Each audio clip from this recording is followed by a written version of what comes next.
የቀድሞ የመንግስት ኮሚኒኬሽን አገልግሎት ሚኒስትር ዶክተር ለገሰ ቱሉ በጅቡቲ የኢትዮጵያ አምባሳደር ሆነው ተሾሙ። የትግራይ ኃይል አባላት ተቃውሞ በዛሬው ዕለትም ቀጥሎ ውሏል። የኢትዮጵያ ብሔራዊ ባንክ በጨረታ $1 በአማካኝ በ148 ብር ከ10 ሳንቲም ገደማ ሸጠ። ሰላም ጤና ይስጥልን። የተወደዳቸው የኢትዮጵያ ሪፖርተር ዩቲዩብ ቻናል ተከታታዮች ወቅታዊና ትኩስ መረጃዎች በፍጥነት እንዲደርሷችሁ የኢትዮጵያ ሪፖርተር ዩቲዩብ ቻናል ቤተሰብ በመሆን ላይክ፣ ሰብስክራይብ እና ሼር እንድታደርጉ እያስታወስን ኢሊያስ ክፍሌ የሰዓቱን አበይት ዜናዎች አስደምጣችኋለሁ። አብራችሁን ቆዩ።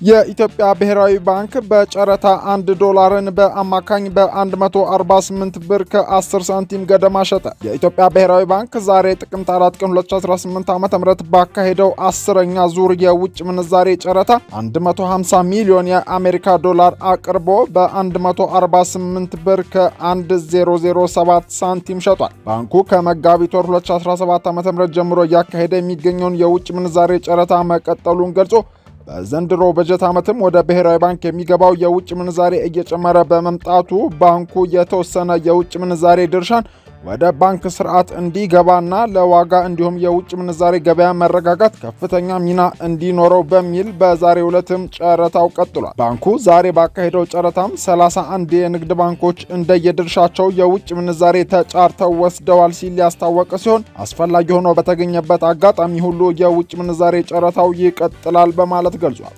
የብሔራዊ ባንኩ በጨረታ $1 ከ148 ብር በሚበልጥ ዋጋ በሸጠበት በዛሬው ዕለትም የተለያዩ የንግድ ባንኮች ያቀረቡት የውጭ ምንዛሬ ተመን በአማካይ ከ141 ብር እስከ 145 እና 146 ብር ገደማ ድረስ $1 ለመግዛት ሲሆን በዶላር ምንዛሬ ላይም ጭማሪ እንደሚያመጣ ይጠበቃል። የኢትዮጵያ ብሔራዊ ባንክ የዛሬውን ጨረታ አስመልክቶ ትላንት አውጥቶት በነበረው መግለጫ የውጭ ምንዛሬ አቅርቦት ስራ ተጠናክሮ እንደሚቀጥልና የንግድና የግለሰብ የውጭ ምንዛሬ ፍላጎቶች በባንክ ስርዓቱ በኩል በስፋት አገልግሎት እያገኙና እየተፈቱ መሆናቸውን ጠቁ። ባሳለፍነው ዓመት የተገኘውን ታሪካዊ የሆነ ከፍተኛ የውጭ ምንዛሬ ገቢ መነሻ በማድረግ በአሁኑ ወቅት ንግድ ባንኮች የተሻለ የውጭ ምንዛሬ ሽያጭና ክፍፍል በማካሄድ ላይ ይገኛሉ ያለው ብሔራዊ ባንኩ በዚህም መሰረት የኢትዮጵያ ብሔራዊ ባንክ መደበኛ የውጭ ምንዛሬ ገበያው የገበያውን ፍላጎት እያሟላ በመሆኑ በቀጣይ ጊዜያትም ይህንኑ አጠናክሮ እንደሚቀጥል ለንግዱ ማህበረሰብ አስታውቋል። የኢትዮጵያ ብሔራዊ ባንክ መጋቢት 2017 ዓ.ም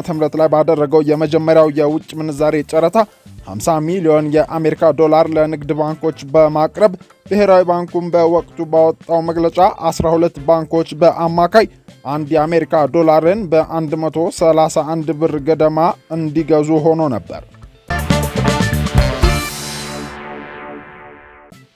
የቀድሞው የመንግስት ኮሚኒኬሽን አገልግሎት ሚኒስትር ዶክተር ለገሰ ቱሉ በጅቡቲ የኢትዮጵያ ባለሙሉ ስልጣን አምባሳደር ሆነው ቃለ መሐላ ፈጸሙ። ከጥቂት ሳምንታት በፊት በ2017 ዓ.ም መጨረሻ የኢፌዴሪ ፕሬዝዳንት ታዬ አጽቀሥላሴ በሕገ መንግሥቱ አንቀጽ 71 ንዑስ አንቀጽ 3 መሠረት ዶክተር ለገሰ ቱሉን ባለሙሉ ሥልጣን አምባሳደር አድርገው መሾማቸው ይታወሳል። አምባሳደር ለገሰ ቱሉ በመንግሥት ኮሚኒኬሽን አገልግሎት ሚኒስትር ሆነው ሲሰሩ መቆየታቸው የሚታወስ ሲሆን በዛሬው ዕለት ይፋ የተደረገው ደግሞ በጅቡቲ ሪፐብሊክ የኢትዮጵያ መንግሥት ባለሙሉ ሥልጣን አምባሳደር ሆነው መሾማቸው ነው። አምባሳደር ለገሰ ቱሉ በፕሬዝዳንቱ ፊት ቀርበው የሹመት ደብዳቤያቸውን በመቀበል ቃለ መሐላ መፈጸማቸውንም ከውጭ ጉዳይ ሚኒስቴር የተገኘው መረጃ ያመለክታል። አምባሳደሩ ከክቡር የኢፌዴሪ ፕሬዝዳንት ታዬ አጽቀሥላሴ የሹመት ደብዳቤያቸውን በመቀበል የፌዴራል ጠቅላይ ፍርድ ቤት ፕሬዝዳንት አቶ ቴዎድሮስ ምህረት ፊት ለፊት ቀርበው ቃለ መሐላ ፈጽመዋል በማለትም ሚኒስቴሩ አስታውቋል። በሥነ ሥርዓቱ ላይ የውጭ ጉዳይ ሚኒስትር ጌዲዮን ጢሞቴዎስ እና የውጭ ጉዳይ ሚኒስትር ዴኤታ አምባሳደር ብርሃኑ ጸጋዬ የታደሙ ሲሆን የኢፌዴሪ ፕሬዝዳንት ታዬ አጽቀሥላሴም ለተሿሚ አምባሳደሩ የኢትዮጵያና ጅቡቲን ሁለንተናዊ ግንኙነት ይበልጥ ማጠናከር የሚያስችሉ የሥራ መመሪያ መስጠታቸው ተገልጿል። የትግራይ ታጣቂ ኃይል አባላት ተቃውሞ ዛሬም መቀጠሉ ተሰምቷል። በትግራይ ክልል ዋና ከተማ መቀሌ የትግራይ ኃይል አርሚ 22 አባላት በትላንትናው ዕለት ተቃውሞና ጥያቄያቸውን ያሰሙ ሲሆን ተቃውሞው በዛሬው ዕለትም መቀጠሉን ሪፖርተር ከምንጮቹ ለማረጋገጥ ችሏል። የሰራዊቱ አባላት በክልሉ ጊዜያዊ አስተዳደር ፕሬዝዳንት ሌተናል ጄኔራል ታደሰ ወረደ ጽሕፈት ቤት በመገኘት ተቃውሞና ጥያቄዎቻቸውን እያሰሙ ሲሆን የደሞዝ መዘግየትና ጥቅማጥቅም ጥያቄዎች የሰልፉ ዋነኛ መነሻዎች እንደሆኑ ተገልጿል። በወቅቱም የከተማዋ ዋነኛ መንገዶች ለሰዓታት ተዘግተው መቆየታቸውንም ከሪፖርተር ምንጮች ለማወቅ ተችሏል።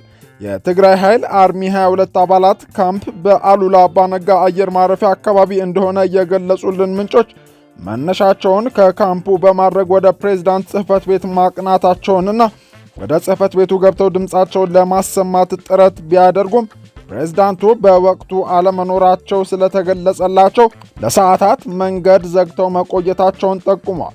የተሽከርካሪዎች እንቅስቃሴም ለሰዓታት ተገድቦ የቆየ ሲሆን የሰራዊቱ አባላት በተቃውሞ ሰልፉ ወቅት ካሰሟቸው መፈክሮች መካከልም ሰራዊቱ የአንድ ቡድን ተቀጣሪ አይደለም፣ የሰራዊቱ ጥያቄ ይመለስ፣ ትግላችን ተራክሷል፣ የሚገባን ክፍያ ይከፈለን የሚሉና ሌሎችም መሰል መልእክቶችን ያዘሉ እንደሆኑ ከምንጮች ማወቅ ተችሏል። ይኸው የተቃውሞ ሰልፍ በዛሬው ዕለትም የቀጠለ ሲሆን ከክልሉ መዲና መቀሌ በተጨማሪ ወደ ውቅሮ፣ አዲግራት፣ አጉላ እና ሌሎችም ከተሞች የሚወስዱ መንገዶች ይህ ዘገባ እስከተጠናቀረበት ጊዜ ድረስ መዘጋታቸውን ሪፖርተር ከምንጮቹ ለማረጋገጥ ችሏል።